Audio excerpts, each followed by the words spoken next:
All right, welcome back. Thank y'all for being here. Exciting time of the year. First practice. It's a lot different than it used to be.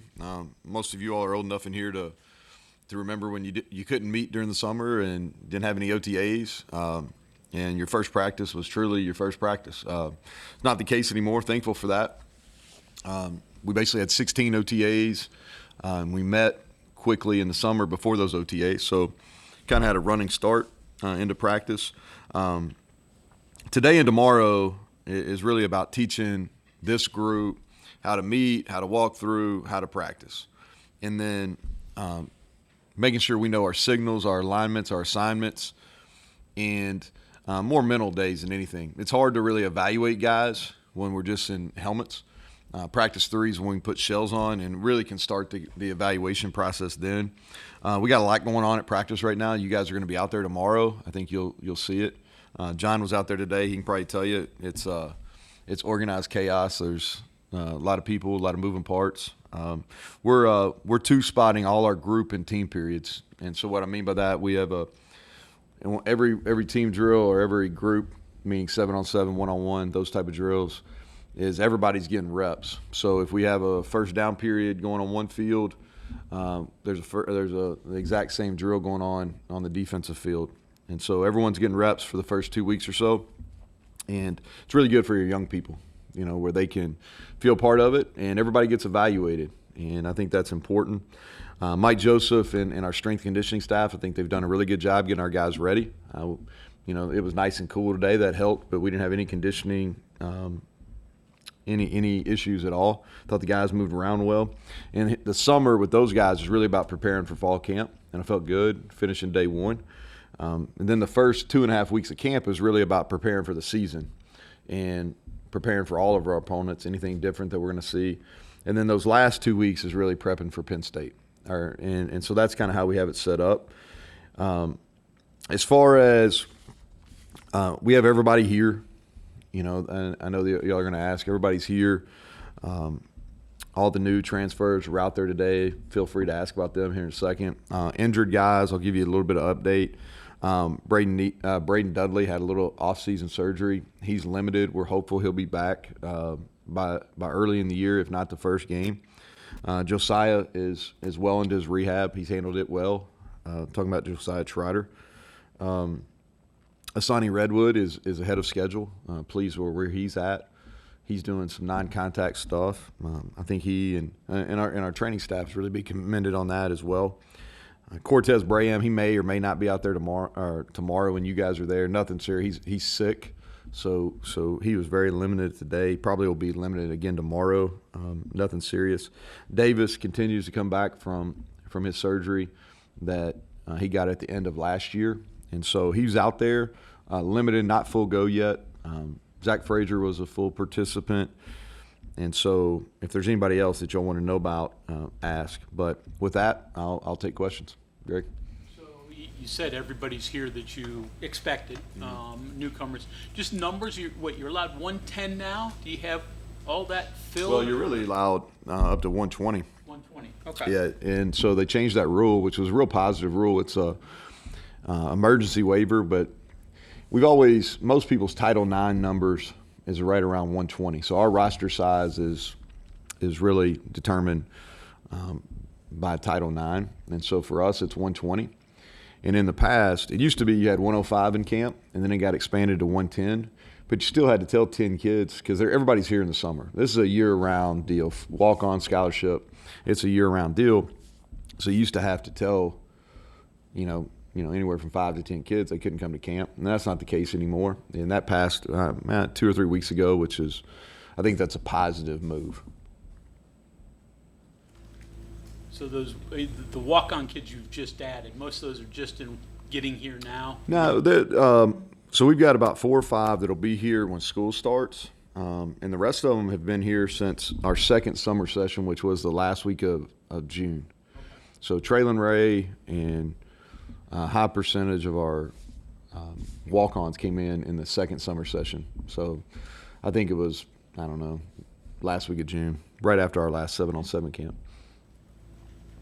Feel about good about the numbers you've got at all your position groups. Noticed you got 7 tight ends out there, which is more than normal. Pretty happy with what you got number Yeah, wise? our depth is better. We need some walk-on O linemen. We've lost a few of those guys, so we've got enough scholarship, but I'd like to have a few more walk-on offensive linemen. And then, at linebacker, because of Trotters' injury, I'd like to be a little deeper there. But I think if you look, not that we wouldn't like to be better at some spots. I think everybody would. But from a numbers perspective, we can go out there and practice like you saw today and have 2 full units where everybody's getting work and the competition's still good enough. Not throwing your guys out throwing. You got enough guys. Yeah, we got enough guys to rotate. Absolutely. Bob? Yeah, each team has a personality of its own. How long does it take to develop that, and what goes into creating it? Well, I think it starts kind of January, and then the way the rules work now, because in January you've got, I don't want to put percentage. Let's just say 60%, and then you start the summer and you've got about 90% of your guys, and then once fall camp starts, you're closer to 100. And so I think the personality really starts in January, and then it carries and kind of builds through the summer, and then during your first 2 weeks of camp, I think it's kind of solidified. And then when you get in the season, it's how you handle your first big piece of adversity. I like this. This team's got a kind of a youthful energy about it. They're excited. They're a confident group. They're a group that is really hungry right now, has a chip on their shoulder. They're fun to coach. And so, but I think it's too early. I want to see how we handle. Today we're in shoulder pad. We're in helmets. It's 75 degrees. It's kind of all purple skies and butterflies. So we'll see how it goes once it gets a little warmer and there's some contact. You mentioned adding speed at wide receiver a few times. How do you feel about what you did in that department? Have you noticed, that on fit? Yeah, I think everybody's really kind of underselling our receiver crew a little bit, and I get it, because if you look at it, the old way of doing things when you looked at, kind of preseason stuff is you look at returning production, but the only returning production people count is returning production on your team. And so we lost a high percentage. Bryce and Sam were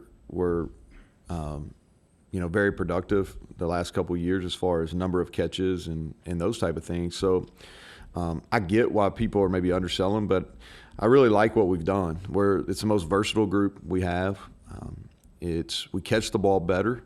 Now we got to go do it in a game, but as far as just catching the football and being pure pass catchers, we're at a higher level than we've been. I like the mix up. I kind of use it.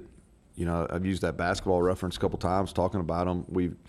We've got guys that aren't similar. I think that you just think about, like, Devin Carter's a big, strong guy. E.J. Horton is an extremely fast guy. Jay-Sean Polk is fast. Cortez Bram is a physical guy. You got Preston Fox, who's very shifty. And then you got Noah Massey, who we added, who's just a big human that's playing slot receiver. And so I like the different body types we have. I like the different styles.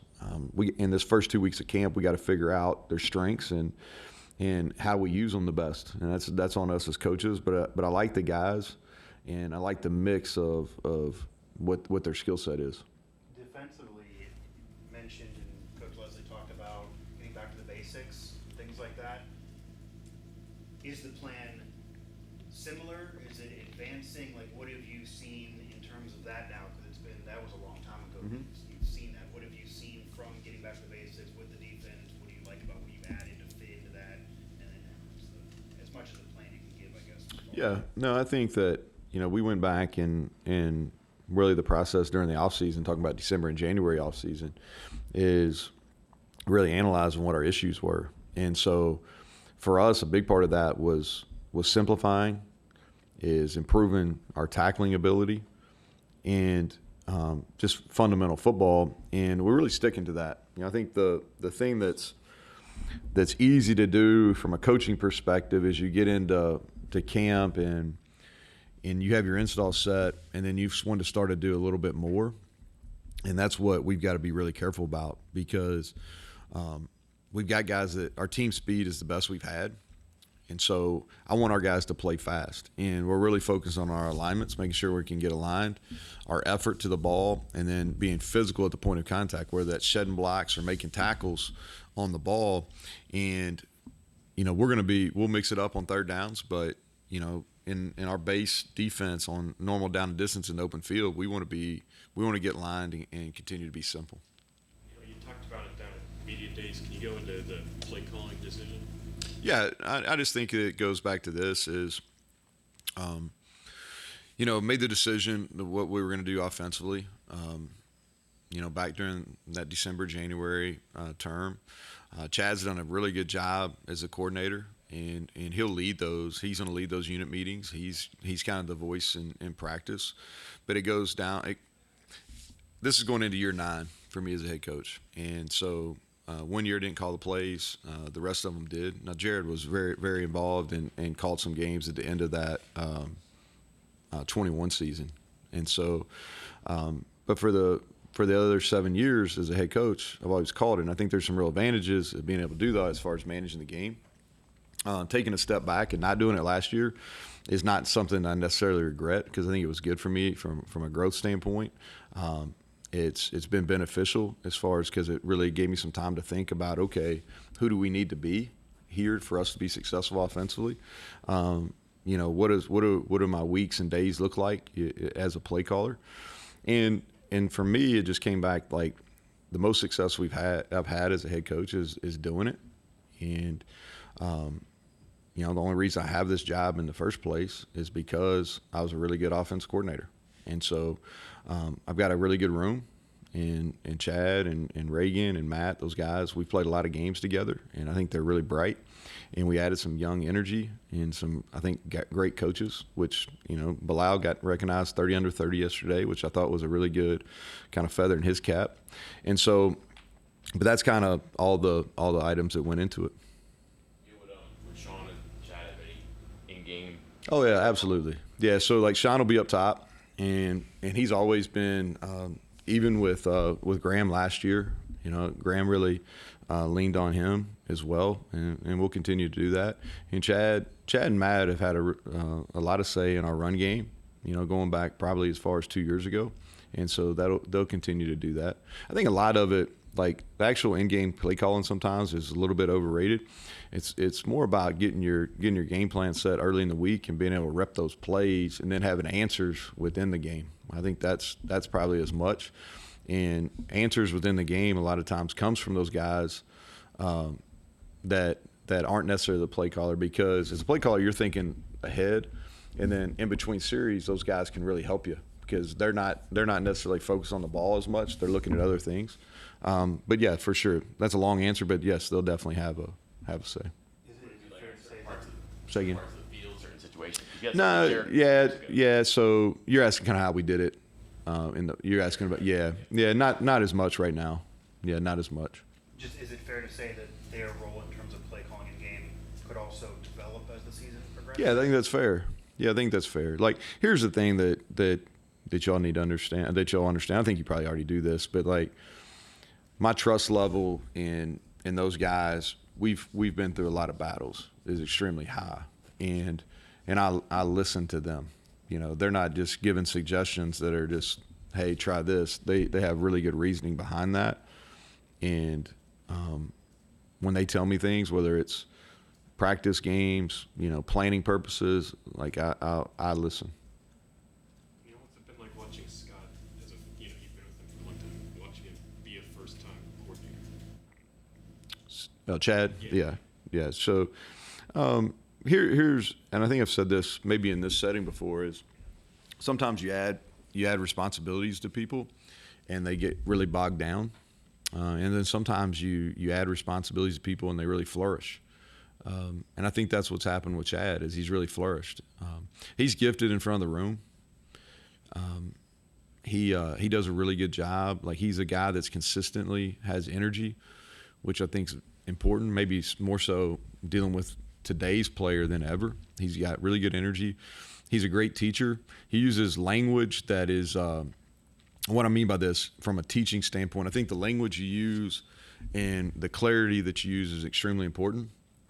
And he's able to really articulate his points using very few words, and he has the ability for his players to be able to give that back, give that information back to him. The other thing too is I think pushing him outside his boundaries, like in the spring, like he called almost every scrimmage, he called all the plays. I think that gave him really unique perspective. He did it a couple years ago in the Golden Blue game, but other than that, that's the only time he's done it. It's this last spring. So I think that added a really perspective to him, and I think that helped him, and in turn, that's going to help me in the fall. But no, I'm really pleased with what he's doing right now.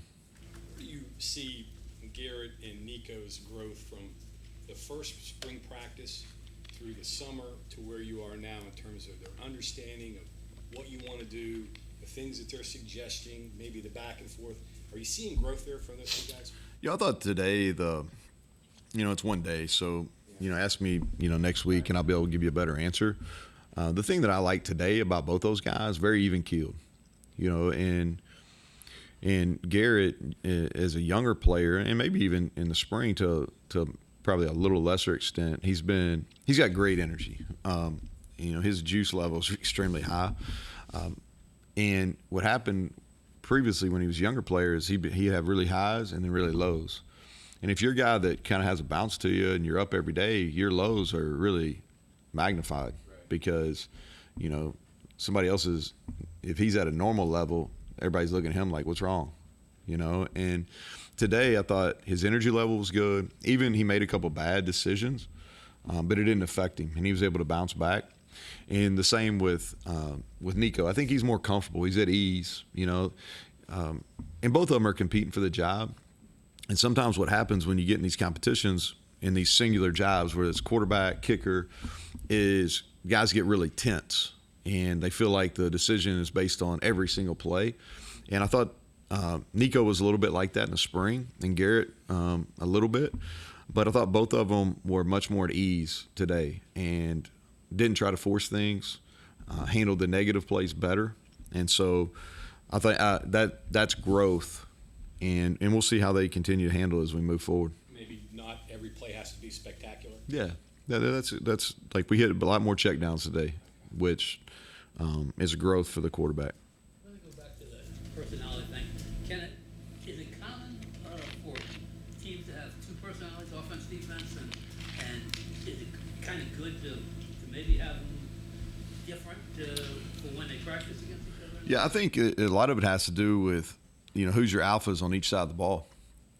If like speaking on defense right now, kind of our alpha over there is Lee Koba, and he's an aggressive by nature. He likes to talk. A bad play doesn't necessarily affect him, and so if we can have his aggressive mentality defensively, then I think that's going to be a positive. But it has to happen. You can't necessarily force that, but he's definitely the leader there, especially he and Sean in the front. And so I'd like for us to move toward kind of his mentality defensively. I assume the youthful exuberance comes from Bart Garrett. Yeah, Garrett, yeah, without a doubt. And Garrett's, y'all have been around him. He and Nico both have a confidence about him. And, they've both been really successful athletes. Garrett was a high-level baseball player. Nico had an incredible comeback, on ESPN in high school. They've had a ton of success, and they've got natural leadership skills, and they're likable, which and they both have. When I say, I think you have, from an energy level, when I say that, when people with, good energy come into a room, you kind of feel it. And both those guys have that. Transfers that just enrolled this summer, sort of in three groups: wide receiver, defensive back, and defensive line.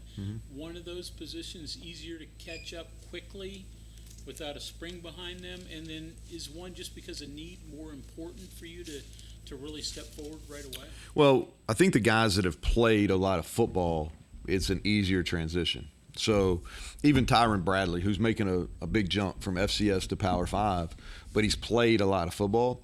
And so his transition, Beanie Bishop, who's really a 6-year guy, his transition because he's played and he's basically done this where you come in for a year.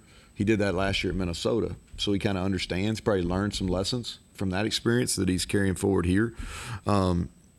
Anthony Wilson, he's played a ton of football.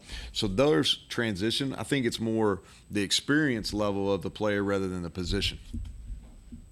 You need one of those groups to step forward just because Well, really, to be honest with you, all those guys we took in that May kind of transfer window, we need them to play. Like Tyron Bradley, I got him listed here. Tyron Bradley, he needs to push Jared Bartlett. We need to be able to play both of those guys at the same time. Beanie Bishop, we need experience, and he's got versatility. He can play inside and outside. Like, we need to get him ready to play. That's why we got him. Anthony Wilson, we need a safety with experience, and he's played a ton of football, and he's a good tackler. Tommy, we needed somebody that could play, that had length. And now he's a younger player. He only played in 4 games last year at Kentucky, and so maybe he's not as far along and from an experience standpoint, but he's talented and he's big, and we need him to be a factor. Fatorma, an older guy, was kind of a role player at Penn State. We needed him to increase his role here, and really push Hammond and Mike at that position. Noah Massey, last year guy. We wanted a guy that a big physical presence in the slot receiver. Right now we've got one really true receiving threat at tight end in Cole Taylor, and then we've got a couple young guys that maybe or maybe not going to be ready, so we wanted another kind of big body in the middle. So, like, he's got to be ready to play. E.J. Horton, he was just coming on at Marshall, right at the end of last year, and he's played, and so he's got a unique skill set and he can really run.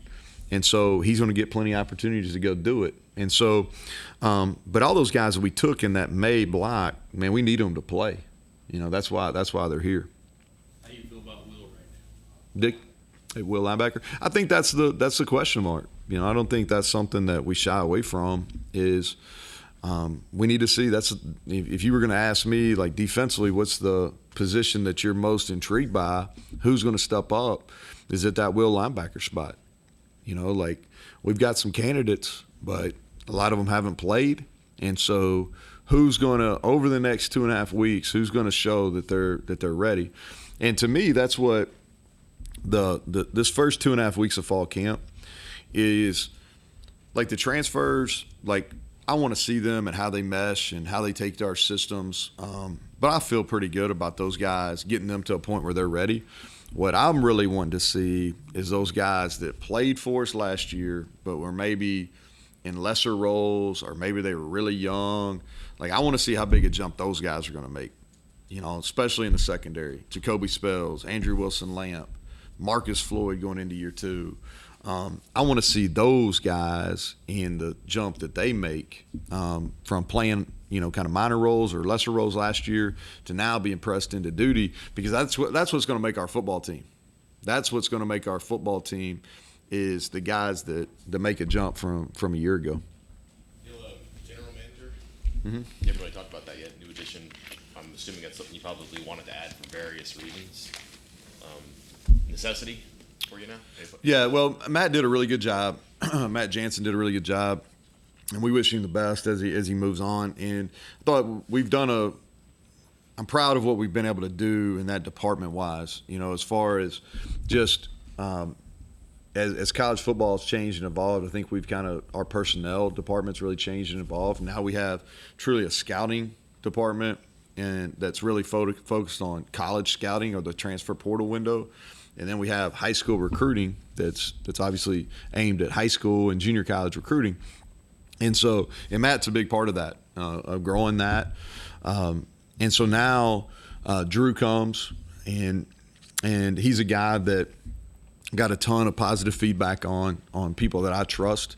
When we opened that position, it was non-negotiable. We wanted somebody with NFL experience. And he's got 18-plus years of NFL experience at both the regional and the advanced scouting levels.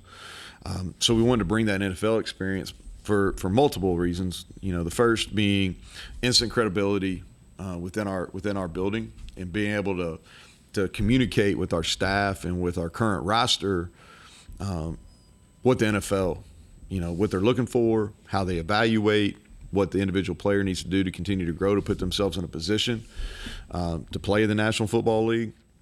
And then having the scouting background, because that's essentially what you're doing in the portal is you're taking the NFL model from a scouting perspective and you're applying it to a little bit younger guy at the college level. And so the other reason I wanted somebody with experience because I want us to continue to develop the people within that department, and so excited about him. He started last week. Today was his first practice, and he's going to be a big benefit to not only me, but I think our players here and helping us continue to grow what we're doing in the portal. Speaking of the portal, still 2 spots left. We do. And like I told you, I don't know, somebody asked me about it at media days, and we were open to taking one more. And we pursued one guy that was in the portal and just got beat. And so, but I wanted to keep one, and now we have 2 open for guys that are walk-ons that earn that opportunity. And I think that's really important. It's good for your locker room. It's good for your walk-on program, which has been really good for us, especially here in state. And so that's what we'll look at. You mentioned the chip on the shoulder. How much of that do you contribute to the Receiving Bowl? Well, I think that's a minor part of it. I think just the fact that really a sour taste, in really the whole program from a year ago, where just where we underachieved. We had some opportunities to get bowl eligible, and we didn't do that. And so I think that burn, and then maybe the lack of respect that we're getting in the preseason that contributes to it. But I think the biggest piece of that is last year. Connecting the dots from kind of feeling a chip on your shoulder to a lot of conversation about the personality of the team, even the players that were added and kind of now feeling the vibe of this team.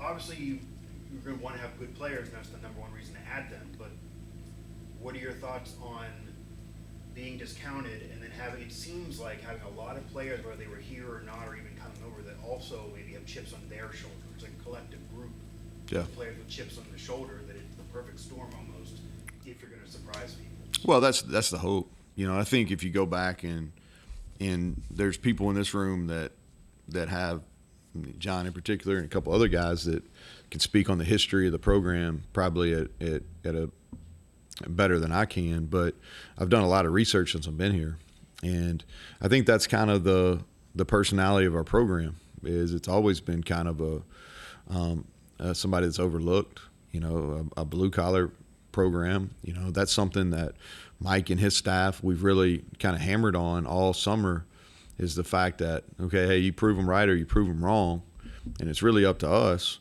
And the fact that you've got to have this burning desire, and this hunger to really do better. And so if you go back and look at some of the best teams here, they haven't necessarily been picked, to achieve at a high level. And so there's some solace in that. There's also some, like you can go back to in the last 3 preseason polls and looked where people were picked and where they finished. And it's, I said this at media days. I wasn't trying to be a smart ass. It's accurate. Like they haven't been very good at it. You know what I mean? And so there's some solace in that too. Any position changes of note? No C.J. Donaldson in the back pocket that you're moving around this year? Nah, let me think about that. We moved Davis to wide out. I think I told y'all that back in the spring. I don't think so. Nobody else. Last thing on the play calling. Yep. You mentioned, some advantages to managing the game. Can you elaborate on that a little bit? Yeah, so I did a podcast the other day, and I got asked the same question. And so the communication is there's less communication needed when the head coach is the play caller, which is so let's say from a data analytics, this Randy Wilkins now used to be David Faulkner, but Randy Wilkins now is kind of my point guy on our data analytics. And so we really make a lot of these decisions on Thursday before the game of when we're going to go for it, 4th down, when you're going to go for it, for the touchdown or field goal. A lot of those decisions are made. Now, there's always kind of the ebb and flow of the game, but if the head coach, not the play caller, basically what you do is, on first or second down at the latest, you let the guy know when he's got 4 downs. And as the head coach, you don't necessarily have to communicate that. And so you can kind of think ahead, and you don't have to sit there and go, hey, remember, first down, second down, because you got 3 more. And there's some advantages on that. You can also control the tempo of the game, which I think is important. I think a good example of that is when we played at Oklahoma. What have that been? We got beat on the walk-off field goal, but we really controlled that game. They were really potent on offense coming into that game. We huddled more and really controlled the time of possession, and they were able to kind of manage the game. And if not for an error there, we'd had a chance at a field goal to win the game. And that's not something that I sit there and talk to our team about. We just had a plan. Hey, we want to shorten the game going into it, and you're able to do that. And so that's just an example how, as a head coach, you can really affect the tempo of the game. And I think the offensive play caller has more of an impact on the tempo of the game than anybody else. And that's not discounting defense at all. It's just at how fast or rapid you're calling games, and then if you're going to be aggressive on 4th down or not. How do you feel about where you stand on special teams, especially with some turnover in the kicking game? Yeah, that's going to be a focus of us. Our field position differential's got to be better. I really felt like that punt team wise last year we were really good on punt, and our snappers are really good. We got our team speed was okay last year. It's even better this year. I think our punters got a chance to be elite, and then we affected some punts. Got better in the return game once we went with Preston. I thought he did a nice job later in the year, but we were able to affect some punts. And so where we really struggled last year was on our kickoff defense, and some of that was we were a little erratic at kicker, and some of that was I think we missed 16 tackles on kickoff last year, which is, that's absurd. That's way too high. And our kickoff return last year, we really made a bunch of poor decisions at the returner. I think our average starting field position at kickoff return was on the 21-yard line, which give you an example, like I think Kansas State and maybe TCU is like the 28.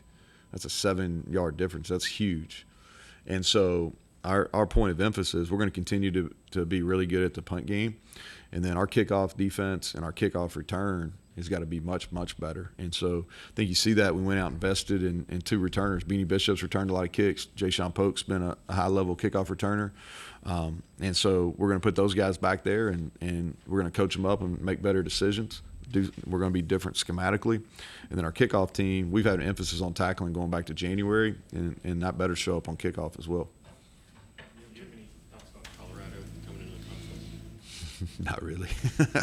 I mean, here's the thing. Like, I'm old enough to know, like, when they were in the conference, I played them in the Big 12 before. So that's why I guess I got some gray in here, Tony. Now, here's my deal on expansion is I've got a ton of confidence in Commissioner Yormark. And so however all this shakes out is because of my belief in him is West Virginia is going to be positioned well, and the Big 12 is going to be positioned well. I don't really have much thought on Texas and Oklahoma. I really don't care. And I don't mean that negative. I just really don't care.